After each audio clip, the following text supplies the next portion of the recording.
Yes, good morning students. ನಾವೀಗಾಗಲೇ ದ್ವಿತೀಯ PUC ಸಮಾಜಶಾಸ್ತ್ರದಲ್ಲಿ ಬರುವಂತಹ 5ನೇ ಪ್ರಮುಖವಾದಂತಹ ಅಧ್ಯಾಯದ ಮೊದಲ ಭಾಗವಾಗಿ ಭಾರತೀಯ ಗ್ರಾಮಗಳ ಬಗೆಗೆ ಅಧ್ಯಯನ ಮಾಡ್ತಾ ಇದ್ದೀವಿ.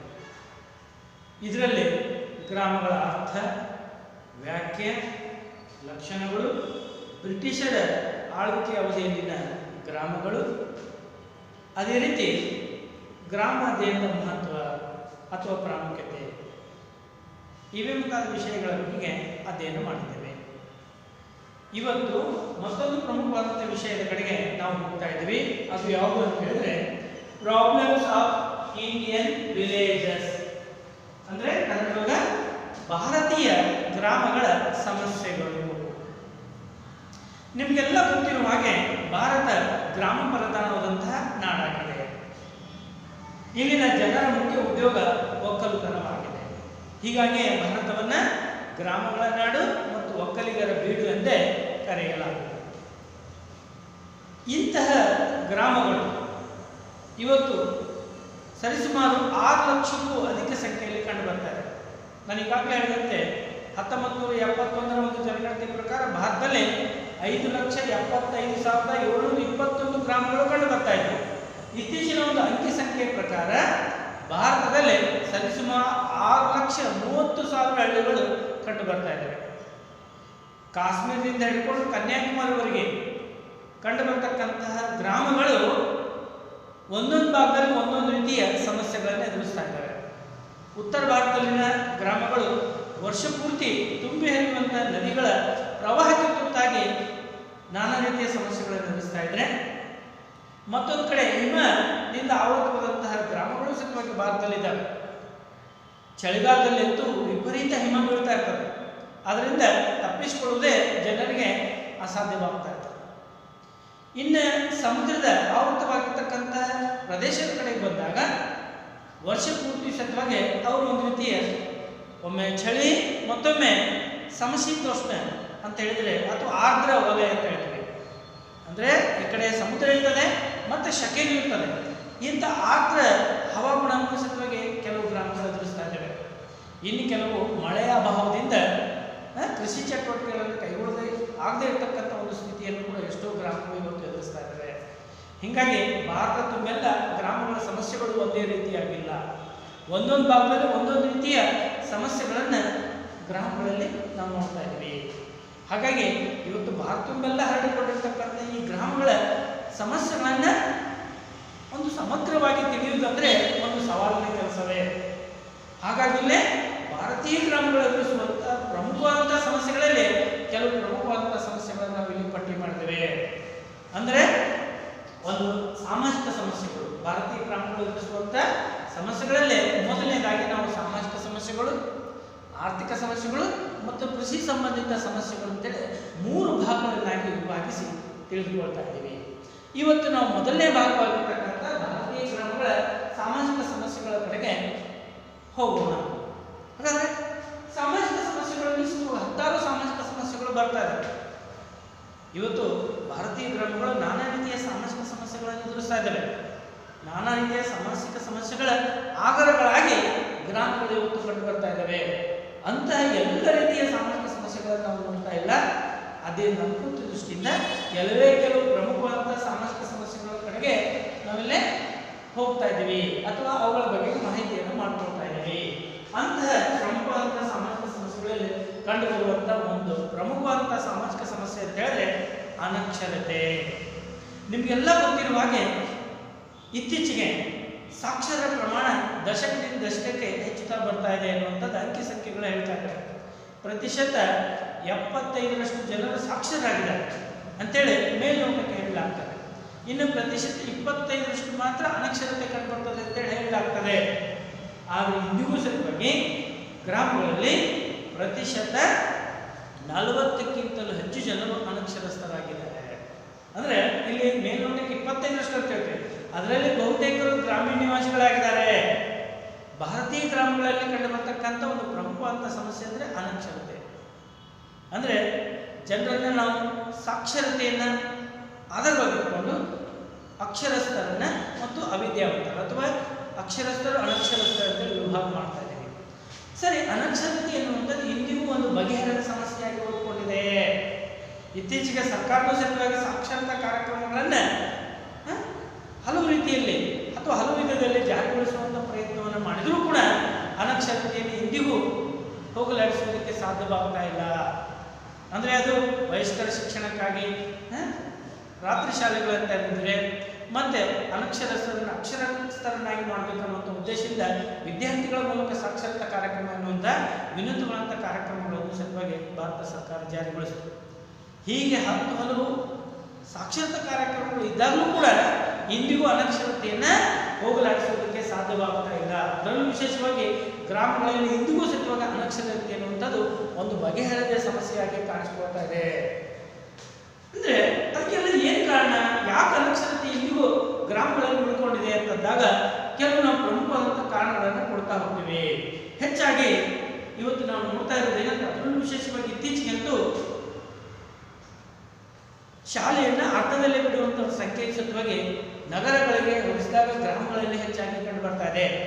ಈಗ SSLC ಮುಗಿದ ತಕ್ಷಣ ಎಷ್ಟೋ ಹೆಣ್ಮಕ್ಳಿಗೆ ಮದುವೆ ಮಾಡಿಕೊಡುವಂಥ ಒಂದು ಸಂಪ್ರದಾಯ ಇವತ್ತಿಗೂ ಗ್ರಾಮಗಳಲ್ಲಿ ಕಂಡು ಬರ್ತಾ ಇದೆ. ಅರ್ಧದಲ್ಲಿಯೇ ಶಾಲೆಯನ್ನು ಬಿಡುವಂಥ ಮಕ್ಕಳ ಸಂಖ್ಯೆ ನಗರಕ್ಕೆ ಹೋಲಿಸಿದಾಗ ಗ್ರಾಮಗಳಲ್ಲಿ ಹೆಚ್ಚಾಗಿ ಕಂಡು ಬರ್ತಾ ಇದೆ. ಅದೇ ರೀತಿ ಶಾಲೆ ಒಂದು ಕಟ್ಟಡದ ಕೊರತೆ ಅಥವಾ ಶಾಲೆಯ ಕೊರತೆ, ಶಾಲೆಯ ಶಿಕ್ಷಕರ ಕೊರತೆ, ಮೂಲಭೂತ ಸೌಲಭ್ಯಗಳಾದಂತಹ ಕುಡಿಯುವ ನೀರು, ಶೌಚಾಲಯ, ರಸ್ತೆ, ಉದ್ಯಾನವನ ಮತ್ತೆ ಇವೇ ಮುಂತಾದ ಮತ್ತು ವಿದ್ಯುತ್ ಶಕ್ತಿ ಇವೇ ಮುಂತಾದ ಮೂಲಭೂತ ಸೌಲಭ್ಯಗಳ ಒಂದು ಕೊರತೆಯಿಂದಾಗಿ ಇವತ್ತಿಗೂ ಸತ್ವಾಗಿ ಏನಂದ್ರೆ ಒಂದು ಅನಕ್ಷರತೆ ಇರುವಂಥದ್ದು ಗ್ರಾಮಗಳಲ್ಲಿ ಹಾಗೆ ಉಳ್ಕೊಂಡಿದೆ. ಇವುಗಳ ಜೊತೆಗೆ ಗ್ರಾಮೀಣ ಜನರ ಅನಕ್ಷರತೆಗೆ ಇನ್ನೊಂದು ಕಾರಣವನ್ನು ನಾವು ಕೊಡಬಹುದು. ಏನು ಅಂತ ಹೇಳಿದ್ರೆ ಇತ್ತೀಚೆಗೆ ವಿದ್ಯುತ್ ಶಕ್ತಿಯ ಅಭಾವ. ಇವತ್ತು ಕೆಲವು ಶಾಲೆಯೊಳಗೆ ಶಿಕ್ಷಕರಿದ್ರೆ ಶಾಲಾ ಕಟ್ಟಡ ಇರೋದಿಲ್ಲ, ಶಾಲಾ ಕಟ್ಟಡ ಸುಚಿಸುವಂಥ ಶಾಲಾ ಕಟ್ಟಡ ಇದ್ದರೆ ಶಿಕ್ಷಕರು ಇರೋದಿಲ್ಲ. ಇನ್ನು ಕೆಲವು ಕಡೆ ಇಂಟೀರಿಯರ್ ಕರಿತೀವಿ ಅಥವಾ ದಟ್ಟವಾದ ಅಡವಿ ಗಿರಿಶಿಖರದಂಥ ಕಡಿಮೆ ಪ್ರದೇಶದೊಳಗೆ ಶಾಲೆಗಳಂತ ಅಂದರೆ ಅಲ್ಲಿ ಶಿಕ್ಷಕರು ಹೋಗಿ ಸೇವೆ ಸಲ್ಲಿಸೋದಕ್ಕೆ ಹಿಂದೇಟಾಗ್ತಾ ಇದ್ದಾರೆ. ಹೀಗಾಗಿ ಗ್ರಾಮೀಣ ಬಡತನ ಜೊತೆಗೆ ಅನಕ್ಷರತೆ ಎನ್ನುವಂಥದ್ದು ಒಂದು ಬಗೆಹರಿದ ಸಮಸ್ಯೆಯಾಗಿ ಉಳ್ಕೊಂಡಿದೆ. ಸಾಕ್ಷರತೆಯ ಪ್ರಮಾಣ ಇತ್ತೀಚೆಗೆ ನಗರಗಳಲ್ಲಿ ಹೆಚ್ಚಾಗ್ತಾ ಇದ್ರು, ಅದು ಗ್ರಾಮಕ್ಕೆ ಹೋಲಿಸಿದಾಗ ಗ್ರಾಮಗಳಲ್ಲಿನ ಸಾಕ್ಷರತೆ ಪ್ರಮಾಣ ತೀರಾ ಕಡಿಮೆ ಇದೆ. ಕೆಲವು ಗ್ರಾಮಗಳಲ್ಲಂತೂ 10-15% ಸಾಕ್ಷರತೆ ಪ್ರಮಾಣ ಕಡಿಮೆ ಅಂದರೆ ಇನ್ನು 80-90% ಜನರು ಅನಕ್ಷರಸ್ಥರಾಗಿ ಉಳ್ಕೊಂಡಿದ್ದಾರೆ. ಇನ್ನು ಕೆಲವು ಕಡೆ ಸಾಕ್ಷರತಾ ಕಾರ್ಯಕ್ರಮಗಳನ್ನು ಕಟ್ಟುನಿಟ್ಟಾಗಿ ಜಾರಿಗೊಳಿಸಿದಂಥ ಗ್ರಾಮಗಳಲ್ಲಿ ಸಾಕ್ಷರತಾ ಪ್ರಮಾಣ 30-40% ಹೆಚ್ಚಳವಾಗಿರುವಂಥದ್ದನ್ನು ನಾವು ಕಾಣ್ತಾ ಇದ್ವಿ. ಆದರೂ ಹಿಂದುಳಿದಂಥ ರಾಜ್ಯಗಳಲ್ಲಿ, ಹಿಂದುಳಿದಂಥ ಪ್ರದೇಶಗಳಲ್ಲಿ ಸಾಕ್ಷರತೆ ಪ್ರಮಾಣ ತೀರಾ ಕಡಿಮೆ ಇರುವಂಥದ್ದನ್ನು ನಾವು ಪ್ರಮುಖವಾಗಿ ಹೆಸರಿಸಬಹುದು. ಇದು ಗ್ರಾಮಗಳಲ್ಲಿ ಕಂಡುಬರ್ತಕ್ಕಂಥ ಒಂದು ಪ್ರಮುಖವಾದಂಥ ಸಾಮಾಜಿಕ ಸಮಸ್ಯೆ ಅಂತ ಹೇಳ್ತೀವಿ. ಇನ್ನು ಎರಡನೇ ಮತ್ತು ಪ್ರಮುಖವಾದಂಥ ಸಾಮಾಜಿಕ ಸಮಸ್ಯೆ ಅಂತ ಹೇಳಿದ್ರೆ ಗ್ರಾಮಗಳಲ್ಲಿ ಕಂಡುಬರ್ತಕ್ಕಂಥ ಬಡತನ ಅಥವಾ ನಾವು ಅದನ್ನ ಗ್ರಾಮೀಣ ಬಡತನ ಅಂತಲೇ ಹೇಳ್ತೀವಿ. ಇತ್ತೀಚೆಗೆ ಭಾರತ ಸರ್ಕಾರ ಬಡತನ ನಿರ್ಮೂಲನೆ ಮಾಡುವುದಕ್ಕಾಗಿ 10 ಕಾರ್ಯಕ್ರಮಗಳನ್ನು ಜಾರಿಗೊಳಿಸಿದೆ. ಅದು 20 ಅಂಶಗಳ ಕಾರ್ಯಕ್ರಮ ಇರ್ಬೋದು, ಪಂಚವಾರ್ಷಿಕ ಯೋಜನೆಗಳ ಮೂಲಕ ಸ್ವಯಂ ಉದ್ಯೋಗ ಕೈಗೊಳ್ಳುವುದಕ್ಕಾಗಿ ತರಬೇತಿ ನೀಡುವಂಥದ್ದು ಇರ್ಬೋದು, ಅಥವಾ ಉದ್ಯೋಗ ಒದಗಿಸಿಕೊಡುವಂಥ ಉದ್ಯೋಗ ಖಾತ್ರಿ ಯೋಜನೆ ಇರ್ಬೋದು. ಈ ರೀತಿಯ 10 ಅಭಿವೃದ್ಧಿ ಕಾರ್ಯಕ್ರಮಗಳನ್ನು ಜಾರಿಗೊಳಿಸಿದಾಗಲೂ ಕೂಡ ಗ್ರಾಮೀಣ ಬಡತನವನ್ನು ನಿವಾರಣೆ ಮಾಡೋದಕ್ಕೆ ಇವತ್ತಿಗೂ ಸಾಧ್ಯವಾಗ್ತಾ ಇಲ್ಲ. ಒಂದು ಅಂದಾಜಿನ ಪ್ರಕಾರ 40% ಜನರು ಗ್ರಾಮಗಳಲ್ಲಿ ಇಂದಿಗೂ ಬಡತನದ ರೇಖೆಗಿಂತ ಕೆಳಗೆ ವಾಸ ಮಾಡ್ತಾ ಇದ್ದಾರೆ.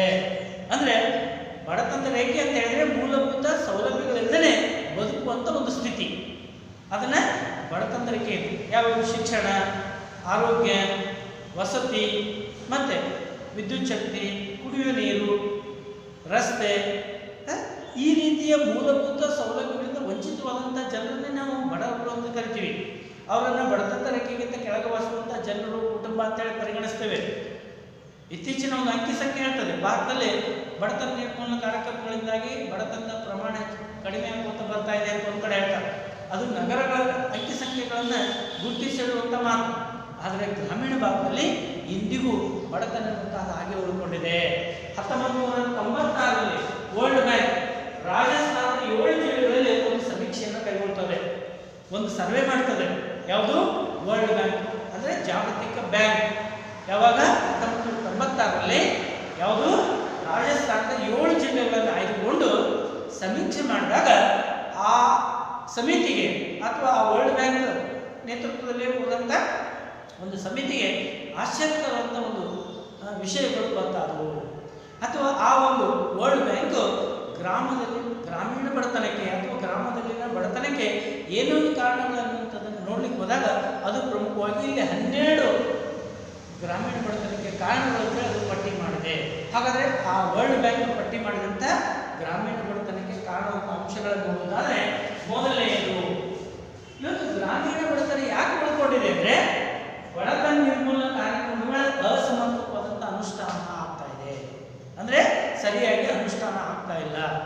ಇವತ್ತು ಭಾರತ ಸರ್ಕಾರ ಏನು ಗ್ರಾಮೀಣ ಬಡತನ ನಿವಾರಣೆ ಮಾಡೋದಕ್ಕಾಗಿ 20 ಅಂಶಗಳ ಕಾರ್ಯಕ್ರಮ ಇರ್ಬೋದು, ಅಥವಾ ಪಂಚವಾರ್ಷಿಕ ಯೋಜನೆಗಳ ಮೂಲಕ 10 ಹಲವು ಕಾರ್ಯಕ್ರಮಗಳು, ನರೇಗಾ ಯೋಜನೆ ಇರ್ಬೋದು, ಅಥವಾ ಇನ್ನಿತರ ಯಾವುದೋ ಒಂದು ವಸತಿ ಯೋಜನೆ ಇರ್ಬೋದು, ಶೌಚಾಲಯಗಳನ್ನು ಕಟ್ಟಿಸಿಕೊಡುವಂಥದ್ದು ಇರ್ಬೋದು, ಉದ್ಯೋಗ ಒದಗಿಸಿಕೊಡುವಂಥದ್ದು ಇರ್ಬೋದು, ತರಬೇತಿ ನೀಡುವಂಥದ್ದು ಇರ್ಬೋದು, PMRY, JRY, SGSY ಇವೇ ಮುಂತಾದ ಗ್ರಾಮೀಣಗಳ ಅಭಿವೃದ್ಧಿಗಾಗಿ ಮತ್ತು ಗ್ರಾಮದಲ್ಲಿನ ಬಡತನ ಮತ್ತು ಅವರ ಒಂದು ಆರ್ಥಿಕ ಸ್ಥಿತಿಯನ್ನು ಸುಧಾರಣೆ ಮಾಡಬೇಕಾಗಿ 10 ಹಲವು ಕಾರ್ಯಕ್ರಮಗಳನ್ನು ಇವತ್ತು ಜಾರಿಗೊಳಿಸಿದೆ. ಅಂತಹ ಬಡತನ ನಿರ್ಮೂಲನಾ ಕಾರ್ಯಕ್ರಮಗಳು ಸರಿಯಾಗಿ ಅನುಷ್ಠಾನಗೊಂಡಿಲ್ಲ ಅಂತೇಳಿ ಮೊದಲ ಕಾರಣವನ್ನು ಆ ವರ್ಲ್ಡ್ ಬ್ಯಾಂಕ್ ಪಟ್ಟಿ ಮಾಡಿದೆ. ನೆಕ್ಸ್ಟ್ ಎರಡನೇದೇನಿರ್ತದೆ, ಕೃಷಿಯೇತರ ಉದ್ಯೋಗಗಳಲ್ಲಿ ಕೆಲವೇ ಕೆಲವು ಜನರು ಮಾತ್ರ ಪಾಲ್ಗೊಳ್ತಾ ಇದ್ದಾರೆ, ಸೀಮಿತ ಜನರು ಮಾತ್ರ ಪಾಲ್ಗೊಳ್ತಾ ಇದ್ದಾರೆ. ಇಂದಿಗೂ ಬಹುತೇಕರು ಕೃಷಿಯನ್ನು ಆಶ್ರಯಿಸಿಕೊಂಡು ಜೀವನ ಕಳೀತಾ ಇದ್ದಾರೆ ಅಂತೇಳಿ ಮತ್ತೊಂದು ಕಾರಣವನ್ನು ಪಟ್ಟಿ ಮಾಡಿದ್ರು. ನಿಮಗೆಲ್ಲ ಗೊತ್ತಿರುವ ಹಾಗೆ ಭಾರತ ಕೃಷಿ ಪ್ರಧಾನದ ನಾಡು. ಇಂದಿಗೂ ಪ್ರತಿಶತ 70ಕ್ಕಿಂತಲೂ ಹೆಚ್ಚು ಜನರು ಕೃಷಿಯನ್ನೇ ಅವಲಂಬಿಸಿ ಜೀವನವನ್ನು ಕಳೀತಾ ಇದ್ದಾರೆ. ಉಳಿದ 30ರಷ್ಟು ಜನರು ಕೃಷಿಗೆ ಪೂರಕವಾದಂಥ ಕೆಲಸದಲ್ಲಿ ತೊಡಗಿದ್ದಾರೆ. ಬಡಿತನ, ಕಂಬಾರಿಕೆ, ಕುಂಬಾರಿಕೆ ಇವೆಲ್ಲವೂ ಕೃಷಿಗೆ ಪೂರಕವಾದಂಥ ಉದ್ಯೋಗಗಳೇ. ಚಮ್ಮಾರಿಕೆ ಇವೆಲ್ಲವೂ. ಹಾಗಾದರೆ 70ರಷ್ಟು ಜನರು ನೇರವಾಗಿ ಕೃಷಿಯಲ್ಲಿ ತೊಡಗಿದ್ದಾರೆ, ಉಳಿದ 30ರಷ್ಟು ಜನರು ಕೃಷಿಗೆ ಪೂರಕವಾದಂಥ ಉದ್ಯೋಗಗಳಲ್ಲಿ ತೊಡಗಿದ್ದಾರೆ. ಹೀಗಾಗಿ ಕೃಷಿಯೇತರ ಉದ್ಯೋಗಗಳಲ್ಲಿ ಜನರ ಪಾಲ್ಗೊಳ್ಳುವಿಕೆಯ ಪ್ರಮಾಣ ಅತ್ಯಲ್ಪವಾಗಿರುವುದು ಕೂಡ ಗ್ರಾಮೀಣ ಬಡತನಕ್ಕೆ ಮತ್ತೊಂದು ಕಾರಣ ಅಂತ ಹೇಳ್ತಾರೆ. ಇನ್ನು ಮೂರನೇ, ನೀರಾವರಿ ಸೌಲಭ್ಯಗಳ ಒಂದು ಕೊರತೆ ಜೊತೆಗೆ ಮಳೆಯ ಅಭಾವ. ಇವತ್ತು ಭಾರತದಲ್ಲಿನ ಕೃಷಿ ಮಳೆಯನ್ನೇ ಆಶ್ರಯಿಸಿದೆ. ನೀರಾವರಿ ಸೌಲಭ್ಯಗಳಿಲ್ಲ. ಕೆಲವು ಕಡೆ ಅಣೆಕಟ್ಟುಗಳನ್ನು ನಿರ್ಮಾಣ ಮಾಡಿ ಕಾಲುವೆಗಳ ಮೂಲಕ ನೀರಾವರಿ ಸೌಲಭ್ಯಕ್ಕೆ ಕಲ್ಪಿಸಿಕೊಟ್ಟಿದ್ರೂ ಕೂಡ ಆ ಪ್ರಮಾಣ ಇಂದಿಗೂ ಅತ್ಯಲ್ಪ ಅಂತಲೇ ಹೇಳಲೇಬೇಕಾಗ್ತದೆ. ನೀರಾವರಿ ಸೌಲಭ್ಯಗಳು ಇಂದಿಗೂ ರೈತರಿಗೆ ದೊರೀತಾನೇ ಇಲ್ಲ. ದೊರೆತರೂ ಅದರ ಪ್ರಮಾಣ ಮಾತ್ರ ಇಂದಿಗೂ ತೀರಾ ಕಡಿಮೆಯಾಗಿದೆ ಅಂತಲೇ ಹೇಳಲೇಬೇಕಾಗ್ತದೆ.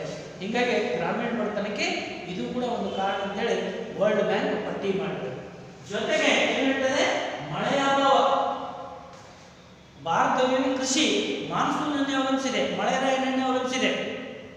ಕೆಲವೊಮ್ಮೆ ವಿಪರೀತ ಮಳೆ ಬಂದರೆ ಇನ್ನು ಕೆಲವೊಮ್ಮೆ ಬರಗಾಲ ಉಂಟಾಗ್ತಾ ಇರ್ತದೆ, ಅತಿವೃಷ್ಟಿ ಅನಾವೃಷ್ಟಿಗಳು ಸಂಭವಿಸ್ತಾ ಇರ್ತವೆ.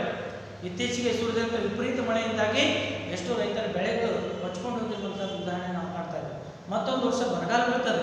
ಹೀಗೆ ಅತಿವೃಷ್ಟಿ ಮತ್ತು ಅನಾವೃಷ್ಟಿ ಎರಡರ ಮಧ್ಯಸ್ಥವಾಗಿ ಭಾರತದಲ್ಲಿ ರೈತರು ಕಂಡು ಬರ್ತಾ ಇದ್ದಾರೆ. ಗ್ರಾಮೀಣ ಜನರು ಇಂದಿಗೂ ಸತ್ವಾಗಿ ಈ ರೀತಿಯ ಸಮಸ್ಯೆಗಳನ್ನು ಎದುರಿಸ್ತಾ ಇದ್ದಾರೆ.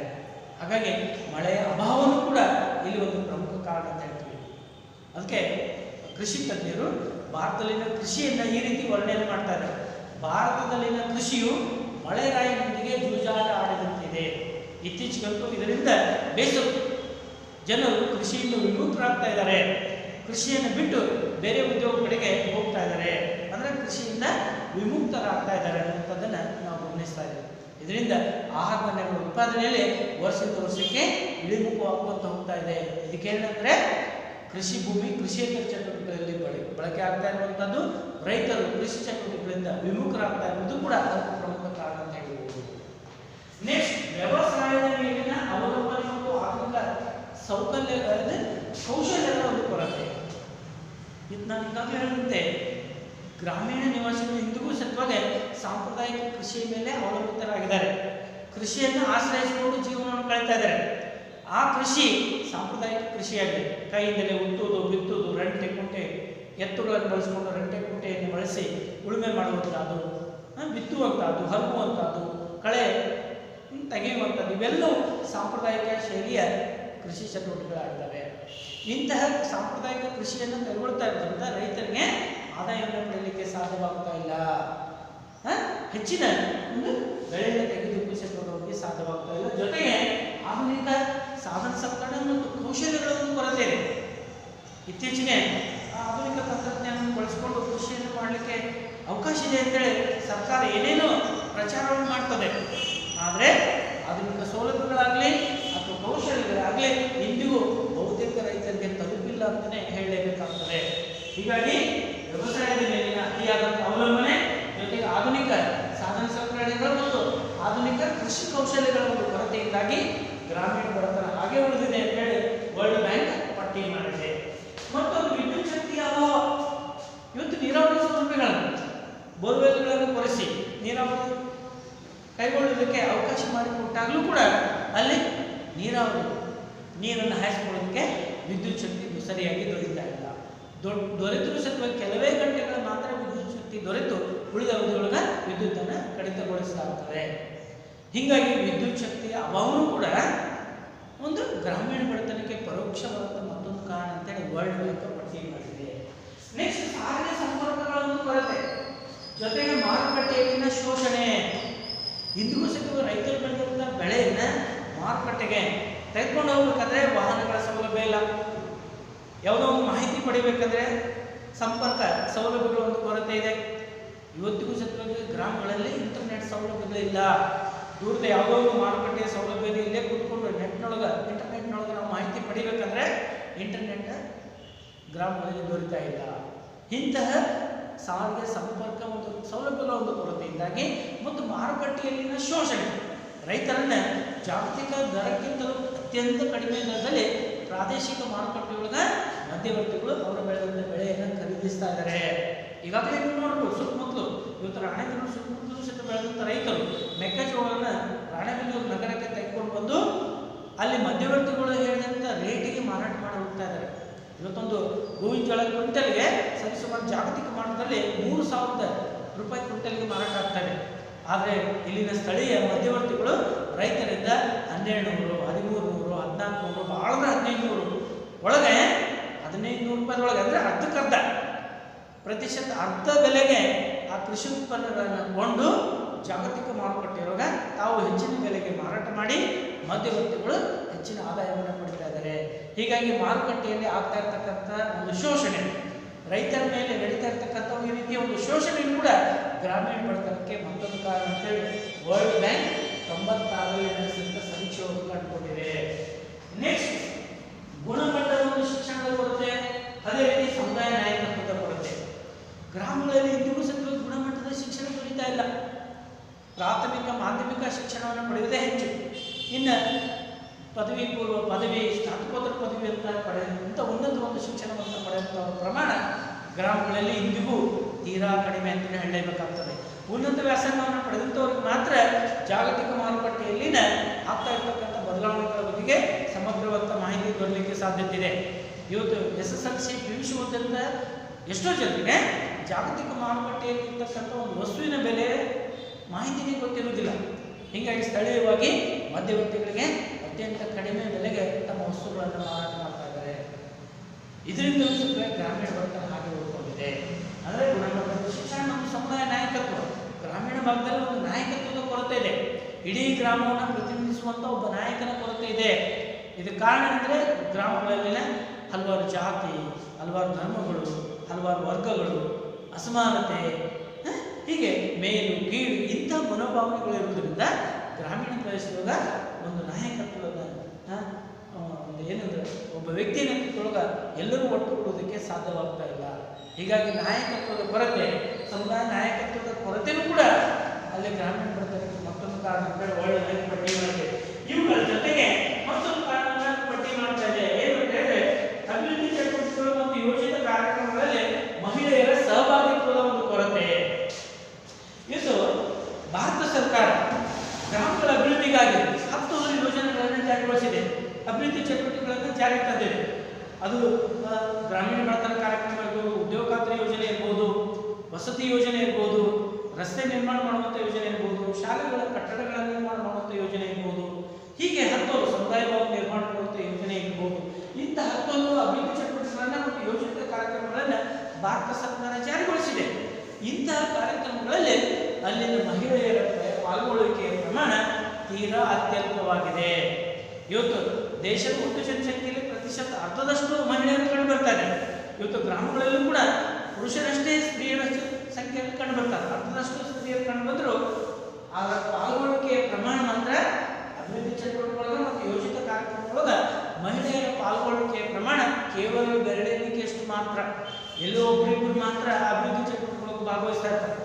ಇಂದಿಗೂ ಸತ್ವಗೆ ಗ್ರಾಮ ಪಂಚಾಯತಿ ಒಳಗೆ ಒಂದು ಅಧ್ಯಕ್ಷ ಹುದ್ದೆ ಮಹಿಳೆಗೆ ಬಂದರೆ ಆಕೆ ಕೇವಲ ಹೆಸರಿಗೆ ಮಾತ್ರ ಮಹಿಳಾ ಅಧ್ಯಕ್ಷೆಯಾಗಿರ್ತಾಳೆ, ಗ್ರಾಮ ಪಂಚಾಯತಿ ಅಧ್ಯಕ್ಷೆಯಾಗಿರ್ತಾರೆ. ಉಳಿದ ಎಲ್ಲ ಚಟುವಟಿಕೆಗಳನ್ನು ಅವರ ಮನೆಯವರು, ಅವರ ಗಂಡ ಆಗಿರ್ಬೋದು, ತಂದೆ ಆಗಿರ್ಬೋದು, ಸಹೋದರ ಆಗಿರ್ಬೋದು, ಇನ್ನಿತರ ರಕ್ತ ಸಂಬಂಧಿಗಳೇ ಆ ಎಲ್ಲ ಚಟುವಟಿಕೆಗಳನ್ನು ನೋಡ್ಕೊಂಡು ಹೋಗ್ತಾ ಇರ್ತಾರೆ. ಆಕೆಗೆ ಅಧಿಕಾರ ಕೇವಲ ಹೆಸರಿಗೆ ಮಾತ್ರ ಗ್ರಾಮ ಪಂಚಾಯತ್ ಅಧ್ಯಕ್ಷ ಅಥವಾ ಗ್ರಾಮ ಪಂಚಾಯತ್ ಮೆಂಬರ್ ಆಗಿರ್ತಾರೆ, ಉಪಾಧ್ಯಕ್ಷ ಆಗಿರ್ಬೋದು, ಅವರು ಹೆಸರಿಗೆ ಮಾತ್ರ ಅಧ್ಯಕ್ಷರಾಗಿರ್ತಾರೆ. ಆದರೆ ಎಲ್ಲ ಚಟುವಟಿಕೆಗಳನ್ನು ನೋಡ್ಕೊಂಡು ಹೋಗುವಂಥವ್ರು ಅವರ ಮನೆಯ ಪುರುಷರಾಗಿರ್ತಾರೆ. ಹೀಗಾಗಿ ಮಹಿಳೆಯರ ಪಾಲ್ಗೊಳ್ಳುವಿಕೆಯ ಪ್ರಮಾಣ ಇದ್ದಾಗಲೂ ಬೆರಳೆಣಿಕೆಯಷ್ಟು ಇದ್ದರೂ ಕೂಡ ಸ್ವತಂತ್ರವಾಗಿ ಒಂದು ಅಭಿವೃದ್ಧಿ ಚಟುವಟಿಕೆಗಳ ಅಥವಾ ಆಡಳಿತವನ್ನು ನಡೆಸೋದಕ್ಕೆ ಅವರಿಗೆ ಸಾಧ್ಯವಾಗ್ತಾ ಇಲ್ಲ. ಇಂಥ ಒಂದು ಸ್ಥಿತಿ ಗ್ರಾಮಗಳಲ್ಲಿ ಇನ್ನೂ ಸ್ವಲ್ಪ ಉಳ್ಕೊಂಡಿದೆ. ಇದು ಗ್ರಾಮೀಣ ಬಡತನಕ್ಕೆ ಮತ್ತೊಂದು ಕಾರಣ ಅಂತೇಳಿ ವರ್ಲ್ಡ್ ಬ್ಯಾಂಕ್ ಪಟ್ಟಿ ಮಾಡಿದೆ. ಅದರ ಜೊತೆಗೆ ಅಂತರ್ಜಾತಿ ಸ್ಪರ್ಧೆಗಳು ಹಾಗೂ ಸಂಘರ್ಷಗಳು. ಇವತ್ತು ಗ್ರಾಮಗಳಲ್ಲಿ ಇಂದಿಗೂ ಸತ್ವಾಗಿ ಒಂದೊಂದು ಜಾತಿಯವರು ಮತ್ತೊಂದು ಜಾತಿಯ ವಿರುದ್ಧ ಸ್ಪರ್ಧೆ ಬಿಡ್ತಾ ಇದ್ದಾರೆ. ಅದು ಚುನಾವಣೆಗಳಿಗಾಗಿರ್ಬೋದು, ಸಾಂಸ್ಕೃತಿಕ ಕಾರ್ಯಕ್ರಮಗಳನ್ನು ಏರ್ಪಡಿಸುವಂಥದ್ದಿರ್ಬೋದು, ಇನ್ನಿತರ ಯಾವುದೇ ಸ್ವರೂಪದಲ್ಲಿ ಜಾತಿಗಳ ಮಧ್ಯೆ ಅವಾಗವಾಗ ಸ್ಪರ್ಧೆಗಳು ಉಂಟಾಗ್ತಾ ಇರ್ತವೆ. ಯುವಕ ಮಂಡಳಗಳಿದ್ದಾವೆ. ಯುವಕ ಮಂಡಳದವರು ಒಂದೊಂದು ಜಾತಿಯವರು ಒಂದೊಂದು ಯುವಕ ಮಂಡಳಗಳನ್ನು ಕಟ್ಕೊಂಡು ಯಾವುದೋ ಒಂದು ಸ್ಪರ್ಧೆಯನ್ನು ಹೊಡೆಯುವಂಥ, ನಾವೇನು ಕಡಿಮೆ ಇದ್ದೇವೆ, ನಾವು ಸತ್ವಾಗಿ ಅಭಿವೃದ್ಧಿಯೊಳಗೆ ಮುಂದೆ ಬರಬೇಕು ಅನ್ನುವಂಥ ಹಿನ್ನೆಲೆ ಇಟ್ಕೊಂಡು ಸ್ಪರ್ಧೆಯನ್ನು ತೊಡಗ್ತಾ ಇದ್ದಾರೆ. ಮೇಲ್ಜಾತಿ ವಿರುದ್ಧ ಕೆಳಜಾತಿಯವರು, ಕೆಳಜಾತಿ ವಿರುದ್ಧ ಮೇಲ್ಜಾತಿಯವರು ನಿರಂತರವಾಗಿ ಸ್ಪರ್ಧೆ ಮಾಡ್ತಾ ಇದ್ದಾರೆ. ಆ ಸ್ಪರ್ಧೆಗಳು ಕೆಲವೊಮ್ಮೆ ವಿಕೋಪಕ್ಕೆ ಹೋದಾಗ ಸಂಘರ್ಷಗಳು ಉಂಟಾಗ್ತಾ ಇದ್ದಾವೆ. ಹಾಗಾಗಿ ವಿವಿಧ ಜಾತಿಯ ಜನರು ಗ್ರಾಮಗಳಲ್ಲಿ ನಡೆಸುವಂಥ ಒಂದು ಸ್ಪರ್ಧೆಗಳು ಆಗಿರ್ಬೋದು, ಅಲ್ಲಿ ಜರುಗುವಂಥ ಸಂಘರ್ಷಗಳು ಗ್ರಾಮೀಣ ಬಡತನಕ್ಕೆ ಮತ್ತೊಂದು ಕಾರಣ ಅಂತೇಳಿ ವರ್ಲ್ಡ್ ಬ್ಯಾಂಕ್ ಪಟ್ಟಿ ಮಾಡಿದೆ. ಅದರ ಜೊತೆಗೆ ಅನುತ್ಪಾದಕ ಕಾರ್ಯಕ್ರಮಗಳಿಗೆ ಗ್ರಾಮೀಣ ಜನರು ದುಡ್ಡು ವೆಚ್ಚ ಮಾಡ್ತಾ ಇದ್ದಾರೆ. ಅನುತ್ಪಾದಕ ಕಾರ್ಯಕ್ರಮಗಳಂದ್ರೆ ಯಾವುವು? ಈಗ ಕೃಷಿ ಉತ್ಪಾದನೆಗಾಗಿ ತೊಡಗಿದಂಥ ಉತ್ಪಾದನಾ ಕಾರ್ಯಕ್ರಮ ಆಗ್ತದೆ. ಇನ್ನು ಅನುತ್ಪಾದಕ ಅಂದರೆ ಯಾವುದೋ ಒಂದು ಚಟುವಟಿಕೆಗಳ ಹಣವನ್ನು ತೊಡಗಿಸಿದಾಗ ಅದರಿಂದ ಪ್ರತಿಯಾಗಿ ಲಾಭ ಬರುವುದಿಲ್ಲ, ಪ್ರತಿಯಾಗಿ ಹಣ ಬರ್ತಾ ಇಲ್ಲ, ಅದನ್ನು ದುಂದು ವೆಚ್ಚ ಅಂತ ಕರಿತೀವಿ ಅಥವಾ ಅನುತ್ಪಾದಕ ಚಟುವಟಿಕೆ ಅಂತ ಕರಿತೀವಿ. ಹಾಗಾದರೆ ಅನುತ್ಪಾದಕ ಚಟುವಟಿಕೆಗಳಿಗಾಗಿ ಇವತ್ತು ಗ್ರಾಮೀಣ ಜನರು ದುಂದು ವೆಚ್ಚ ಮಾಡ್ತಾ ಇದ್ದಾರೆ. ಇವತ್ತು ಉದಾಹರಣೆಗೆ ವಿವಾಹ ಮಾಡುವಾಗ ಅದ್ದೂರಿಯಾಗಿ ಮದುವೆಯನ್ನು ಮಾಡ್ತಾರೆ, ವರದಕ್ಷಿಣೆ ಕೊಡುವುದು, ತೆಗೆದುಕೊಳ್ಳುವುದು, ಒಂದು ವಿಜೃಂಭಣೆಯಿಂದ ಮದುವೆ ಸಮಾರಂಭವನ್ನು ಏರ್ಪಡಿಸುವಂಥದ್ದು, ಅಲಂಕಾರ ಮಾಡುವುದರ ಮೂಲಕ ತಮ್ಮ ನೆಂಟಸ್ಥರನ್ನು ಅಥವಾ ದೂರದ ಸಂಬಂಧಿಗಳನ್ನು, ಹೆಚ್ಚಿನ ಜನರನ್ನು ತನ್ನ ಶಕ್ತಿ ಪ್ರದರ್ಶನ ಮಾಡಬೇಕು, ತನ್ನ ಪ್ರತಿಷ್ಠತೆಯನ್ನು ತೋರಿಸಿಕೊಳ್ಬೇಕು ಅನ್ನೋ ಕಾರಣಕ್ಕಾಗಿ ಎಷ್ಟೋ ಕಡೆ ಇವತ್ತು ದುಂದು ವೆಚ್ಚದ ಮದುವೆಗಳಾಗ್ತವೆ. ಇತ್ತೀಚೆಗೆ ನೀವು ನೋಡಿರ್ಬೋದು, ಗಣ್ಯ ವ್ಯಕ್ತಿಗಳು ಸುಮಾರು ಅಂಬಾನಿ ಇಂಥವ್ರು ಅವರೆಲ್ಲ ಆಗಿರ್ಬೋದು, ಶ್ರೀಮಂತರು ದುಂದು ವೆಚ್ಚ ಮಾಡಿದ್ರೆ ಅನಿಸೋದಿಲ್ಲ. ಆದರೆ ಗ್ರಾಮೀಣ ಜನರು ಮಾತ್ರ ವಿವಾಹ ಕಾರ್ಯಕ್ರಮಗಳಿಗಾಗಿ ದುಂದು ವೆಚ್ಚ ಮಾಡ್ತಾ ಇದ್ದಾರೆ. ಹೀಗಾಗಿ ಗ್ರಾಮದಲ್ಲಿ ಇಂದಿಗೂ ಬಡತನ ಆಗಿ ಹೊರಕೊಂಡಿದೆ. ಜೊತೆಗೆ ತಿಥಿ ಆಗಿರ್ಬೋದು, ಹಬ್ಬದ ದಿನ, ಜಾತ್ರೆ, ಉತ್ಸವ, ಕುಲದೇವತಾ ಪೂಜೆ, ಇವೇ ಮುಂತಾದ ಮುಂಚುವೆ, ಇವೇ ಮುಂತಾದ ಅನುತ್ಪಾದಕ ಕಾರ್ಯಕ್ರಮಗಳಿಗಾಗಿ ಗ್ರಾಮೀಣ ಜನರು ಹೆಚ್ಚು ಹಣವನ್ನು ಖರ್ಚು ಮಾಡ್ತಾ ಇದ್ದಾರೆ, ದುಂದು ವೆಚ್ಚ ಮಾಡ್ತಾ ಇದ್ದಾರೆ. ಹೀಗಾಗಿ ಈ ರೀತಿಯ ದುಂದು ವೆಚ್ಚವು ಕೂಡ ಗ್ರಾಮೀಣ ಬಡತನಕ್ಕೆ ಪ್ರಮುಖ ಕಾರಣ ಅಂತೇಳಿ ವರ್ಲ್ಡ್ ಬ್ಯಾಂಕ್ ಪಟ್ಟಿ ಮಾಡಿದೆ. ಇವು ಗ್ರಾಮೀಣ ಬಡತನಕ್ಕೆ ಇರ್ತಕ್ಕಂಥ ಒಂದು ಪ್ರಮುಖವಂತ ಕಾರಣಗಳು ಅಂತೇಳಿ ನಾವು ತಿಳಿಯಬೇಕು. ಇದರ ಜೊತೆಗೆ ಆರೋಗ್ಯ ಸಮಸ್ಯೆಗಳು, ಗ್ರಾಮಗಳಲ್ಲಿ ಕಂಡುಬರ್ತಕ್ಕಂಥ ಮತ್ತೊಂದು ಪ್ರಮುಖವಾದ ಸಮಸ್ಯೆ ಅಂತ ಹೇಳಿದ್ರೆ ಆರೋಗ್ಯ ಸಮಸ್ಯೆಗಳು. ಇಂದಿಗೂ ಸತ್ಯವಾಗಿ ಗ್ರಾಮಗಳಲ್ಲಿ ಹತ್ತು ಕಾಯಿಲೆಗಳು ಕಾಣಿಸ್ಕೊಳ್ತಾ ಇದ್ದಾವೆ.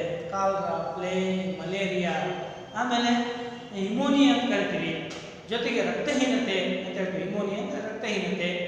ನೆಕ್ಸ್ಟು ಇನ್ನು ಚಿಕ್ಕ ಮಕ್ಕಳಲ್ಲಿ ಕಾಣಿಸಿಕೊಳ್ಳುವಂಥ ಶಿಡುಗು ರೋಗ, ಹೀಗೆ ಮಾರಕ ಕಾಯಿಲೆಗಳು ಸಹಿತ ಇಂದಿಗೂ ಗ್ರಾಮಗಳಲ್ಲಿ ಕಾಣಿಸ್ಕೊಳ್ತಾ ಇದೆ. ಯಾಕೆ ಅಂತ ಹೇಳಿದಾಗ ಗ್ರಾಮಗಳಲ್ಲಿ ಇಂದಿಗೂ ವೈದ್ಯಕೀಯ ಸೌಲಭ್ಯಗಳು ದೊರೀತಾ ಇಲ್ಲ. ಕೆಲವು ಕಡೆ ಆಸ್ಪತ್ರೆಗಳಿದ್ದರೆ ಅಲ್ಲಿ ವೈದ್ಯರಿರುವುದಿಲ್ಲ, ವೈದ್ಯರಿದ್ದರೆ ಆಸ್ಪತ್ರೆಗಳಿರುವುದಿಲ್ಲ. ನುರಿತ ವೈದ್ಯರು ಸಹಿತವಾಗಿ ಇವತ್ತು ಗ್ರಾಮಗಳಲ್ಲಿ ತೀರಾ ವಿರಳ ಆಗಿದ್ದಾರೆ. ಪ್ರತಿಶತ 70ರಷ್ಟು ಜನರು ಇಂದಿಗೂ ಭಾರತದೊಳಗೆ ಪ್ರತಿಶತ 70ರಷ್ಟು ಜನರು ಗ್ರಾಮಗಳಲ್ಲಿ ವಾಸ ಮಾಡ್ತಾ ಇದ್ರು.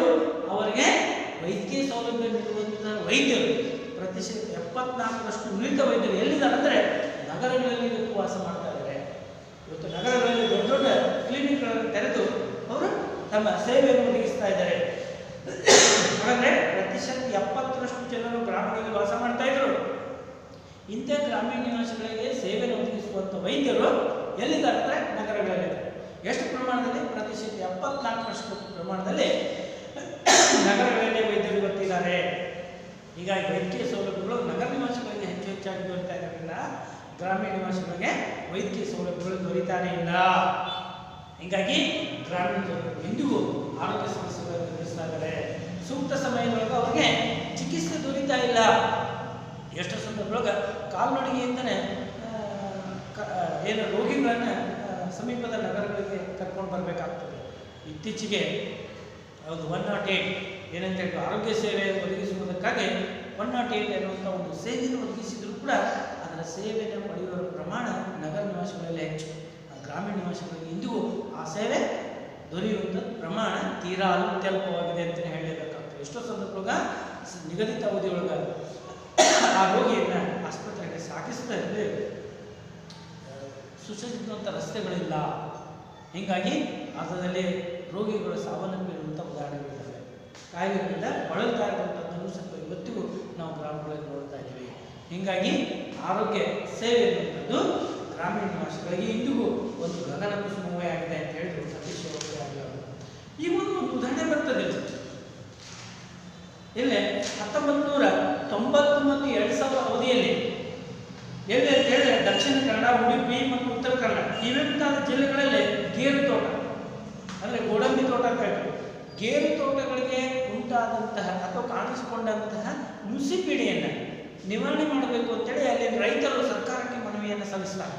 ಯಾವಾಗಿದು 1990 2000 ಅವಧಿ ಮಧ್ಯದಲ್ಲಿ ಸರ್ಕಾರಕ್ಕೆ ಒಂದು ಮನವಿಯನ್ನು ಮಾಡ್ತಾರೆ. ನಮ್ಮ ಗೇರು ತೋಟಕ್ಕೆ ಎಲ್ಲೆಲ್ಲೇ ದಕ್ಷಿಣ ಕನ್ನಡ, ಉಡುಪಿ, ಉತ್ತರ ಕನ್ನಡ ಮತ್ತು ಇವೆ ಮುಂತಾದ ಜಿಲ್ಲೆಗಳಲ್ಲಿ ಕಾಣಿಸಿಕೊಂಡಂಥ ಗೇರು ತೋಟಕ್ಕೆ ಕಾಣಿಸಿಕೊಂಡಂಥ ನುಸಿಪೀಡೆಯನ್ನು ನಿವಾರಣೆ ಮಾಡಬೇಕಾಗಿ ಅಲ್ಲಿನ ರೈತರು ಮಾಡಿಕೊಂಡಂಥ ಮನವಿಯನ್ನು ಪುರಸ್ಕರಿಸಿ ಅಲ್ಲಿ ರಾಜ್ಯ ಸರ್ಕಾರವು ನುಸಿಪೀಡೆ ನಿವಾರಣೆಗಾಗಿ ಎಂಡೋಸಲ್ಫಾನ್ ಕೀಟನಾಶಕವನ್ನು ಸಿಂಪಡಣೆ ಮಾಡ್ತಾರೆ. ಹೆಂಗೆ ಸಿಂಪಡಣೆ ಮಾಡ್ತದೆ ಅಂದರೆ ಗೇರು ತೋಟ ಒಬ್ಬರು 40 ಎಕರೆ ಇದ್ದರೆ, ಇನ್ನು ಕೆಲವರು 50 ಎಕರೆ, 150, 200, 300 ಎಕರೆ ಭೂಮಿ ಇತ್ತು. ಕೈಯಿಂದ ಸಿಂಪಡಣೆ ಮಾಡ್ಕೊಂಡು ಕೂತ್ರೆ ಆಗೋದಿಲ್ಲ.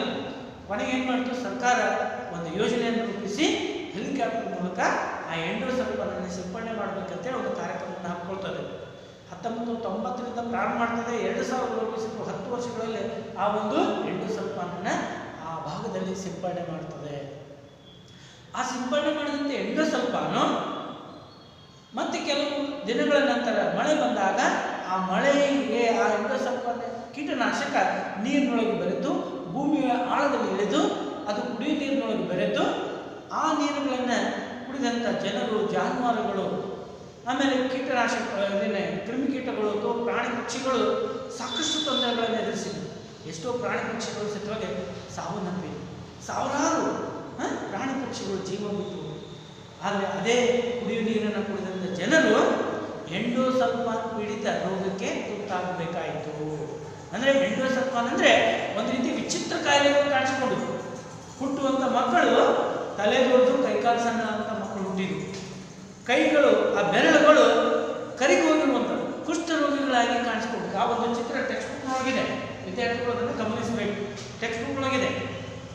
ಆಮೇಲೆ ವಿಪರೀತ ತಲೆನೋವು ಬರುವಂಥದ್ದು, ತಲೆ ಸುತ್ತಿ ಚಕ್ರವನ್ನು ಬೀಳುವಂಥದ್ದು, ಆಮೇಲೆ ಈ ರೀತಿ ನಾನಾ ರೀತಿ ವಿಚಿತ್ರ ಕಾಯಿಲೆಗಳಿಗೆ ಜನರು ತುತ್ತಾದರು.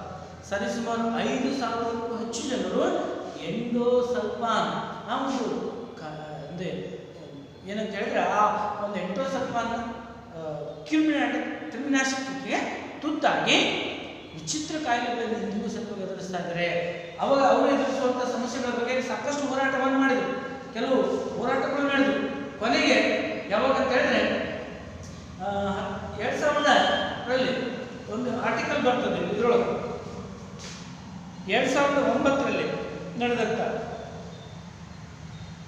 ನ್ಯಾಯ ನೆರವಿಗೆ ಬರ್ತದೆ ಅಂತ ಹೇಳ್ತದೆ. ಯಾವಾಗ? 2009ರಲ್ಲಿ. 2009 ಜನವರಿ 29.